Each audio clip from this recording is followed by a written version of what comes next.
Hey guys, this is Hell Hades. This is a Raid Shadow Legends video. Guys, I want to talk you through the Winter's Path and I guess give you some insight in terms of the cost, the value, whether I think it's a good thing to do, and also give you some context around how it looks versus the Yuletide Titan event.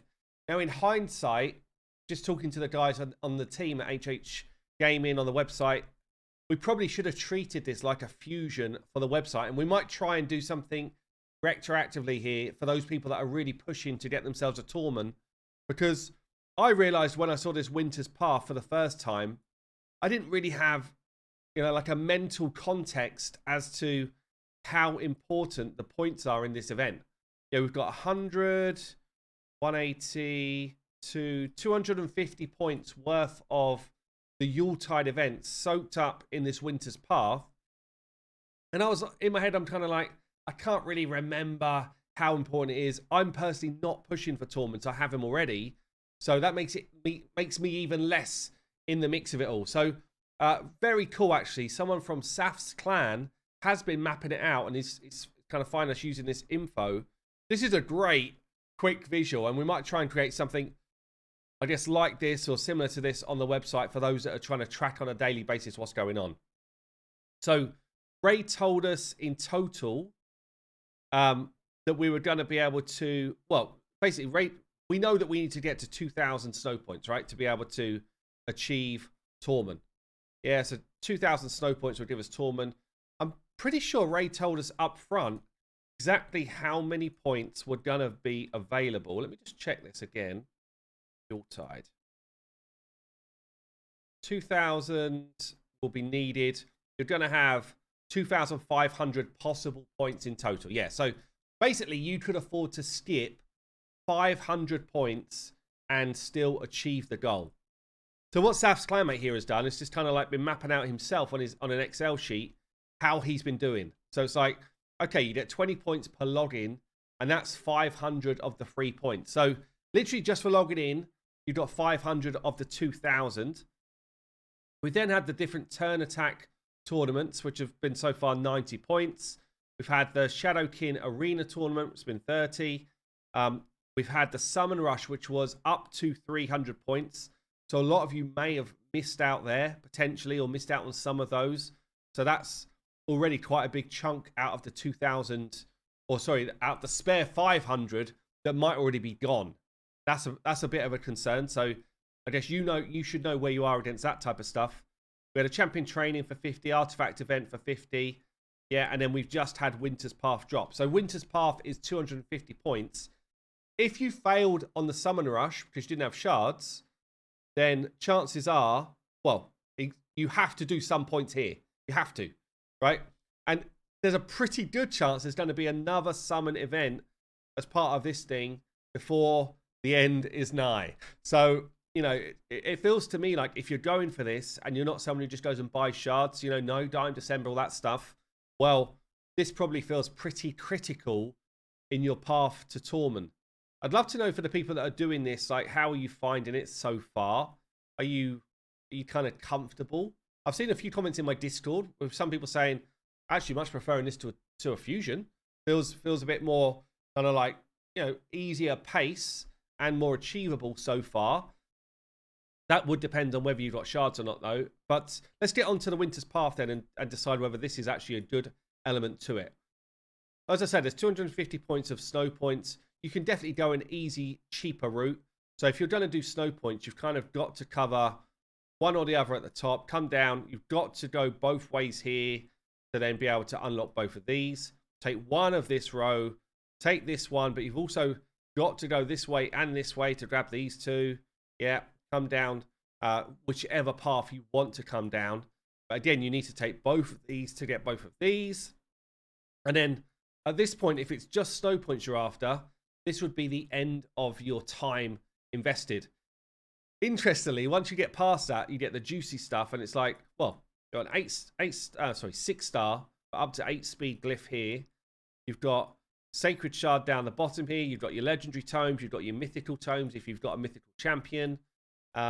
So obviously, as you get further down, it gets juicier and juicier. So let's see how many points we need for just the snow points first. Okay, so I got my trusty Windows calculator out, and yeah, went the path that I said. So one of these into this, both of these, one of these, this, one full side plus this, both of these, and then both of these.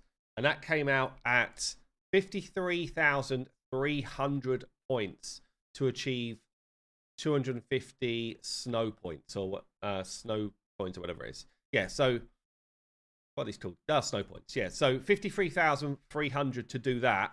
Let's have a quick look at how we're earning points here. This one, in my opinion, it's a ton of points. Don't get me wrong. 53,000. It's a lot. It's in more achievable areas potentially because it is in leveling up champions. And the reason why I say that is you can get a hell of a lot of points. Usually, I mean, No Dime December gets put to the test here because the speed difference of just doing this versus what you actually need to do is colossal. So yeah, I'm wondering how many people break that at this point. 3 points, yeah, why not? Yeah, so what you can do here for leveling champions is super easy, super quick to do, providing you've got a few brews. But don't forget, like, we're expecting a Fusion announcement probably today, but maybe tomorrow, for a Fusion to come out next week. That's what I'm expecting. So we don't know what that champion looks like. You do know what Tormund's like, and we know that Tormund's good. So if you're on this path, obviously you're on it, but you're going to have to do this type of stuff for Fusion as well, potentially.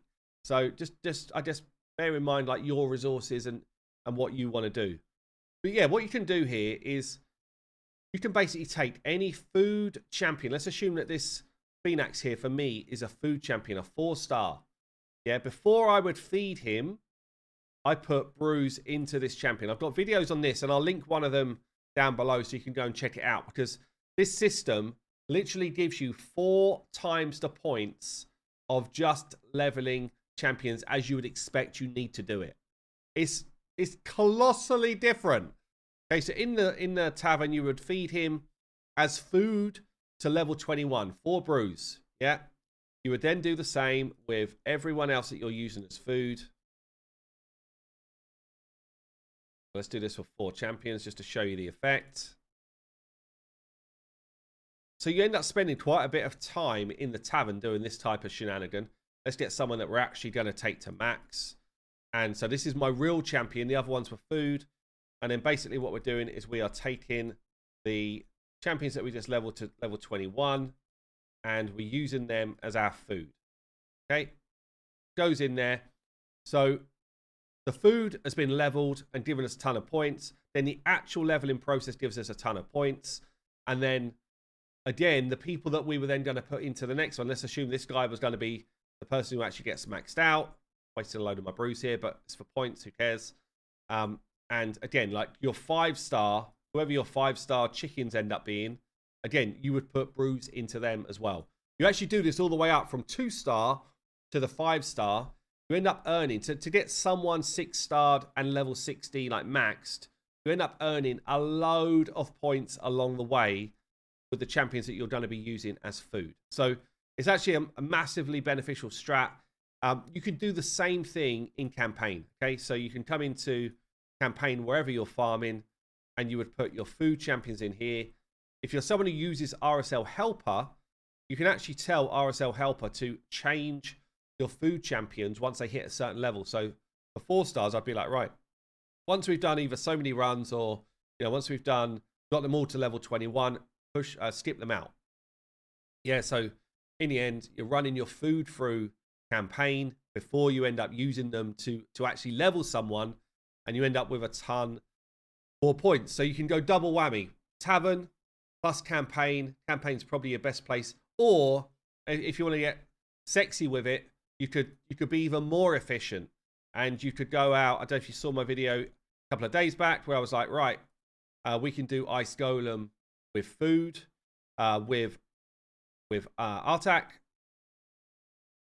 I don't have it set up here. Anyway, I did a video on it. I won't show you it in this run, but basically Artak plus 4 food champions. So you're getting leveling, you're getting gear drops, and you are sort of working your way on the snow points. There is a couple of guides out there. Maybe I've still got one that's relevant, where people are 2-manning like hard spider. Yeah, 2-manning hard spider with 3 food champions. So again, spider's the one where we're getting the additional chance to get the snow coins. Is it? Where is this? It must be up here right now. So we've got a spider tournament running right now for another 30. So yeah, you could put some food in there, for example. So there's a whole bunch of stuff that you could do. If you're a lower level player, you can literally go into spider normal stage 10 with AoE champions. Like Artak would comfortably solo it, but there's a whole bunch of champions that can solo stage 10, which I've done videos on. And then you can put 4 food champions in there. So there's a whole bunch of ways that you can start to earn the points with the champion training element of this. And that's where I would say you've got a lot of free points to it. Like I've done nearly a couple of thousand points really for doing very little so far. So that's an option. The other ways to earn points here, so get artifacts. Again, if you're farming spider, you're going to be getting artifacts. Let's say on average you're farming spider 20, for example, then you'd be getting like, what, 35 points per drop.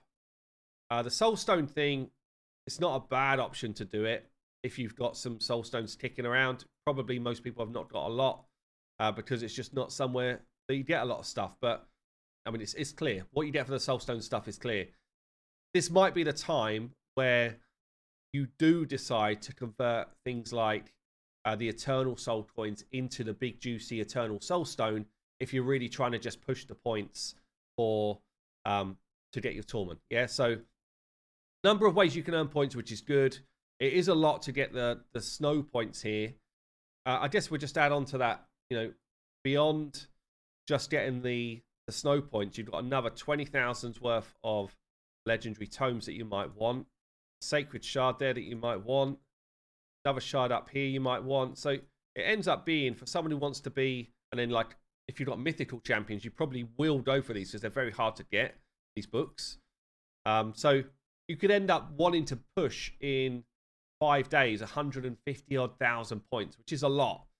It is a lot, but then that's more like a completionist type of push rather than just I'm trying to get enough snow points to get myself a tournament. So I just decide what you want to do with it. But yeah, there's a lot going on right now, and I feel like with the new content coming around the corner, look, even as I'm doing this video, more snow points coming from Champion Chase. So if we go back to that original sheet, we've got another summon event right now. Tomorrow. Okay, most people probably will summon during a 2x Ancients, but yeah, the points will be slipping away if you don't do things like this Winter's Path, I think, if you're going for tournament. So anyway, lots going on right now. Try and keep abreast of it. I do like this. We are going to try and create something, I think, similar to this on the website, just so that those people that are hard in the mix, hard focused, don't get led astray. It's very difficult to know what you've missed once it's happened. And yeah, I will say this is actually a really good sheet, really well done. Anyway, I've been Hell Hades. I'll see you soon.